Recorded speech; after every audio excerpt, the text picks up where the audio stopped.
87. Masih tahu tu surah Ali Imran ke number 187. أعوذ بالله من الشيطان الرجيم بسم الله الرحمن الرحيم وإذ أخذ الله ميثاق الذين أوتوا الكتاب لتبيننه للناس ولا تكتمونه فنبذوه وراء ظهورهم واشتروا به ثمنا قليلا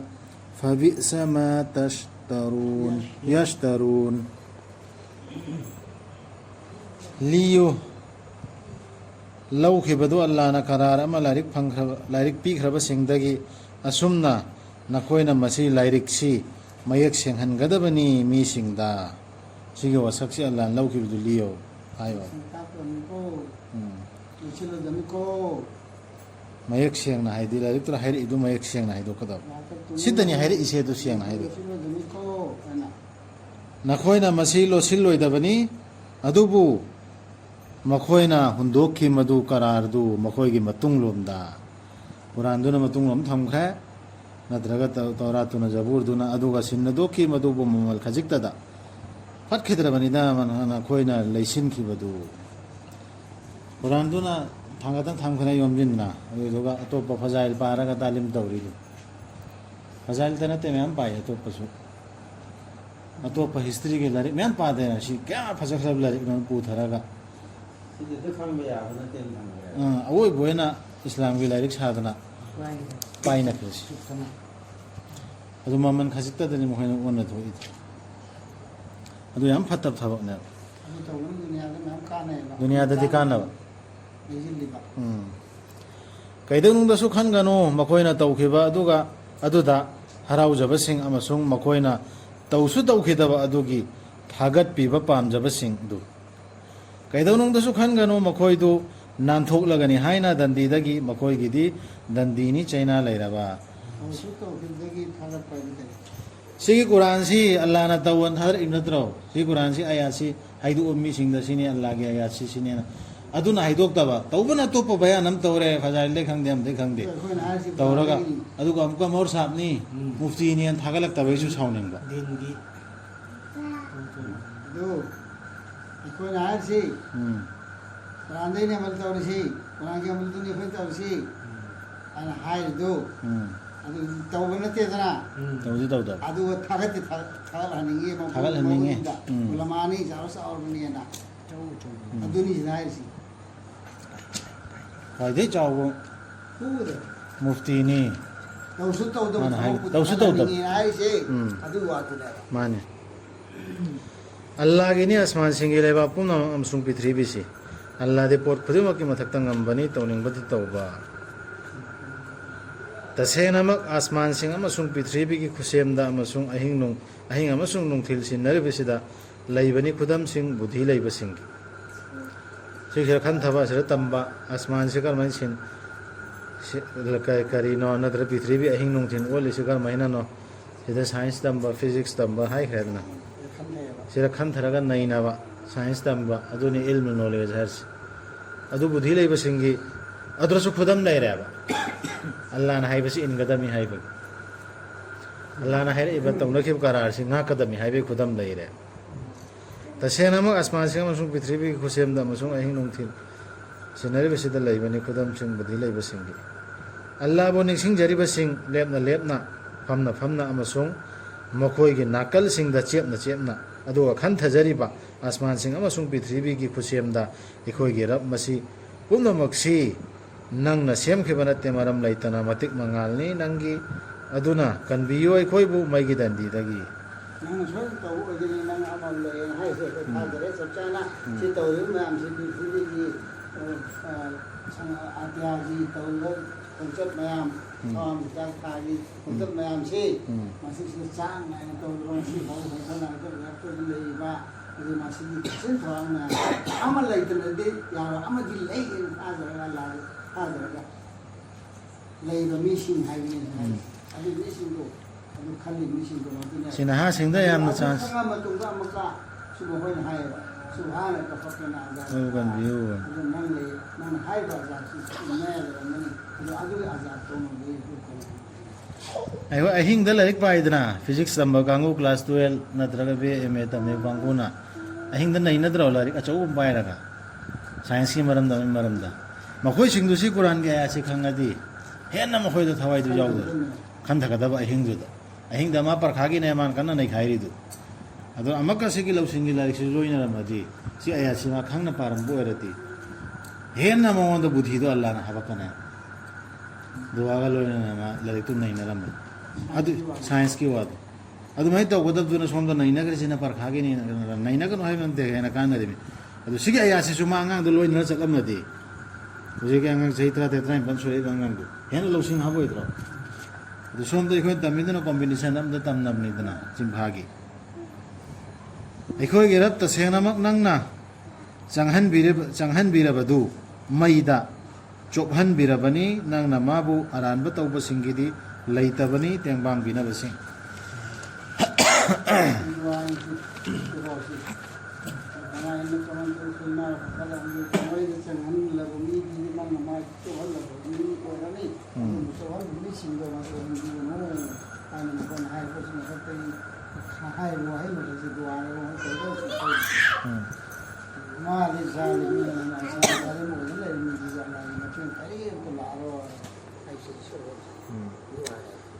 ai khoi gerap ta sena ma ai khoi na ta jare akauba amana kaurakpa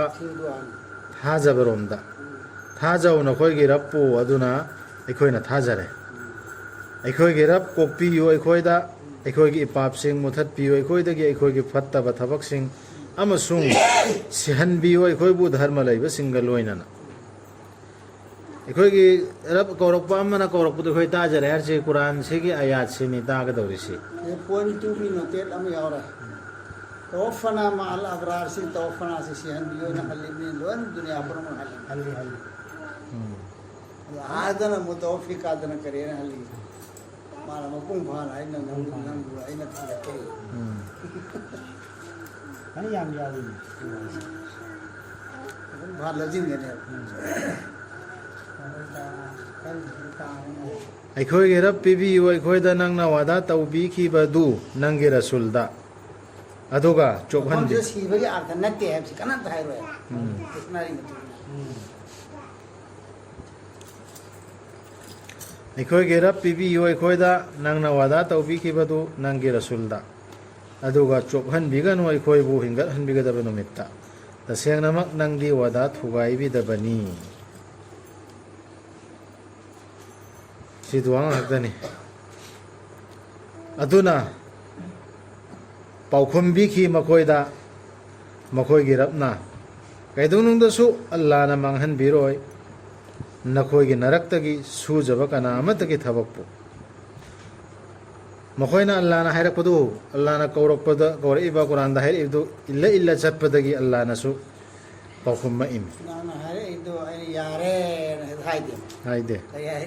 adu वर फजन तोरादी adu ni sing thabak su jarak pasing du gi mana pi gana tor imi do amal torak tar di ya duana yar wa nang hajar tu yar wa duana yaro hair misi nana wa khantani yar thabak su jarak pasing du mana mang wa as nipa oirabasu nupi oirabasu nakhoi amana amagini aduna khul honglak khiba sing mayum makai dagi tanthorak pi khiba sing Allah gi lambida aso apan nang khiba sing lan thengna khiba sing natraga hatpi khiba sing Allah na soidana muthat pigani makoi dagi makoi gi phatta ba thabak sing aduga aina soidana changhan bigani makoi bu haikol singda makoi dagi makhada turen sing chenba mana oina Allah dagi Allah na thambiri magi manakta apaba mana amal torpa gangbudo nang nam thak charu ganu thajadaba singna mareng phangatna leng otliba aduda laimai thakta Allah na hail sing thajadaba amal tawdaba pangthok da mi singdona mareng phangatna macha masu lingna malsan wan mawangna pura dalal gari ke gi tawdon lingna phanna jadido aduda nam thak charu no ai tawsi soira bra ai si kha ta tam so ai si na ai ꯑꯥꯏꯁꯤ ꯊꯥꯔꯛꯄ ꯃꯇꯝꯗꯅꯦ ꯃꯇꯝꯗꯨꯒꯤ ꯃꯤꯁꯤꯡꯅ ꯍꯥꯏꯇꯥꯔꯦ ꯃꯨꯁꯜꯃꯥꯟ ꯑꯣꯏꯔꯣ ꯑꯃ ꯑꯣꯏꯔꯣ ꯃꯇꯝꯗꯨꯒꯤ ꯃꯤꯁꯤꯡ ꯍꯥꯏ ꯁꯤꯗꯤ ꯁꯣꯏꯗ꯭ꯔꯦ ꯍꯥꯏꯕꯁꯦ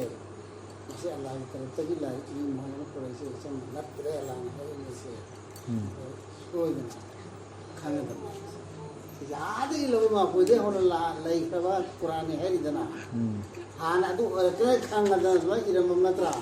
ꯑꯗꯨꯕꯨ ꯃꯈꯣꯏ ꯃꯕꯨꯡꯗ ꯃꯥ ꯇꯧꯔꯤꯕ ꯗꯨꯋꯥꯁꯤꯡꯗꯨ ꯐꯥꯎꯕ ꯌꯥꯎꯔꯛꯏꯕꯅꯤꯗ ꯑꯗꯨꯒꯤꯗꯨ ꯇꯧꯕ ꯃꯤꯁꯤꯡꯗꯨꯗꯤ ꯊꯥꯖꯔꯣꯏꯗ꯭ꯔꯣ ꯍꯥꯏ ꯁꯤꯗꯤ ꯀꯅꯥꯅ ꯈꯪꯕ ꯑꯩꯈꯣꯏꯅ ꯍꯥꯏꯈꯤꯕ ꯋꯥꯁꯤꯗꯤ ꯀꯅꯥꯝꯇ ꯈꯪꯕ ꯅꯠꯇꯦ ꯃꯣꯍꯝꯃꯗ ꯐꯥꯎ ꯈꯪꯕ ꯅꯠꯇꯦ ꯃꯣꯍꯝꯃꯗ ꯂꯩꯇꯕ ꯍꯥꯏꯁꯤ ꯂꯩꯇꯕ ꯍꯥꯏꯅ ꯇꯧꯔꯤ ꯗꯨꯋꯥꯁꯤ ꯑꯗꯨ ꯗꯨꯋꯥꯗꯨ ꯇꯧꯈꯤꯕ ꯃꯤꯁꯤꯡꯗꯨꯗꯤ ꯄꯥꯜꯂꯒꯅꯦꯕ ꯂꯥꯏ ꯍꯥꯏꯔꯤꯁꯦ ꯑꯗꯨꯅꯗꯤ ꯁꯣꯏꯗꯅ ꯏꯃꯥꯟꯁꯤꯡꯕ ꯍꯦꯟꯒꯠꯂꯝꯃꯅꯦꯕ ꯑꯗꯨꯒꯤ ꯃꯤꯁꯤꯡ ꯁꯥꯕꯥ ꯀꯤꯔꯥꯝꯒꯤ ꯋꯥꯅꯤ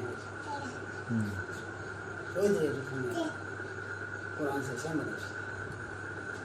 ꯀꯨꯔꯥꯟꯁꯤꯒꯤ ꯃꯅꯨꯡꯗꯁꯨ ꯌꯥꯎꯔꯕꯅꯦꯕ ꯀꯨꯔꯥꯟꯁꯤ ꯑꯁꯦꯡꯕꯅꯤ ꯍꯥꯏꯕꯁꯤ ꯈꯪꯅꯕ ꯃꯇꯝꯁꯤ ꯌꯥꯝꯅ ꯃꯈꯂꯨꯀꯥꯠꯁꯤꯗ ꯒꯧꯔ ꯐꯤꯀꯔ ꯇꯧ ꯍꯥꯏꯔꯤ ꯃꯄꯨ ꯑꯃ ꯂꯩꯔꯤꯁꯨ ꯈꯪꯒꯅꯤ ꯍꯥꯏꯔꯤꯕ ꯀꯨꯔꯥꯟ ꯃꯌꯥꯝ ꯌꯥꯎꯗꯅ ꯁꯤ ꯅꯠꯇꯕ ꯀꯨꯔꯥꯟꯁꯤꯒꯤ ꯃꯅꯨꯡꯗꯁꯨ ꯑꯥꯌꯠꯁꯦ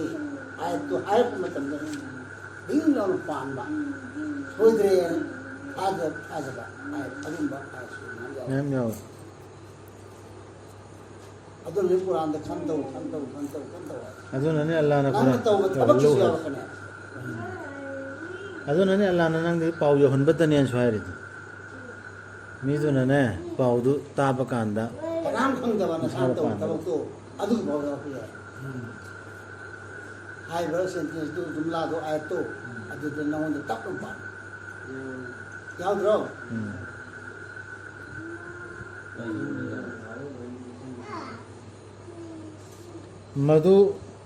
ꯃꯗꯨ ꯅꯨꯡꯉꯥꯏꯕꯇꯅꯤ ꯃꯇꯝ ꯈꯖꯤꯛꯇꯪꯒꯤ ꯍꯥꯏꯗꯤ ꯗꯨꯅꯤꯌꯥꯒꯤ ꯄꯨꯟꯁꯤ ꯍꯧꯖꯤꯛꯀꯤ ꯃꯔꯦꯝ ꯈꯜꯂꯤ ꯀꯥꯡꯕꯨꯗꯨ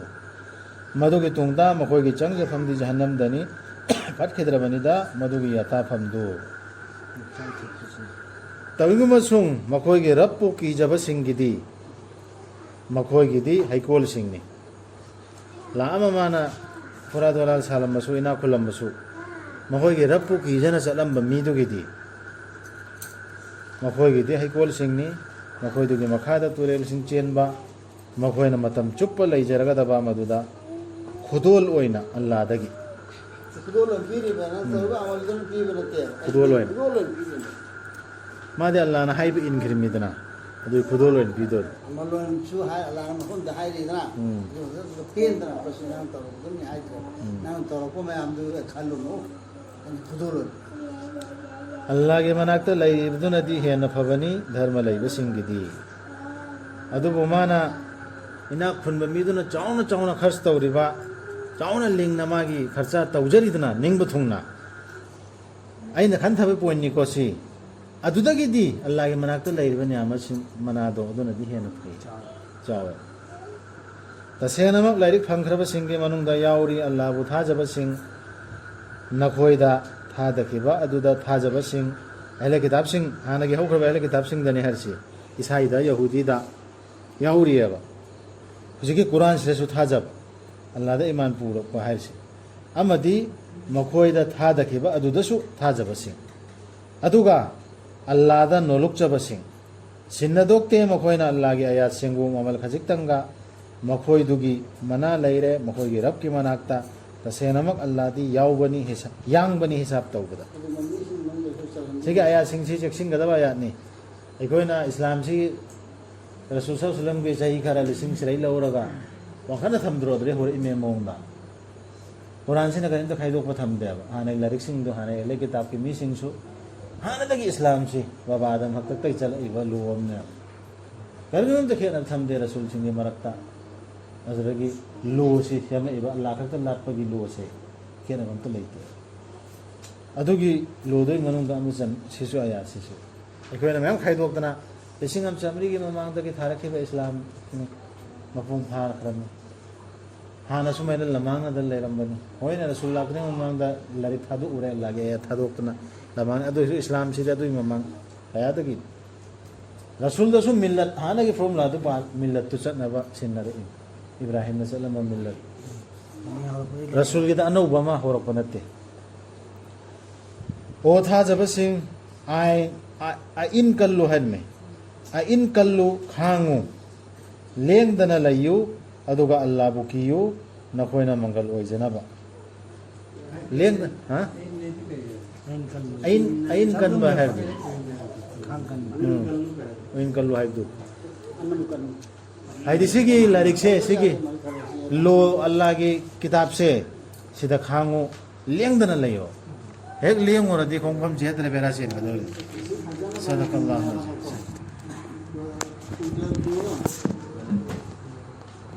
sila haji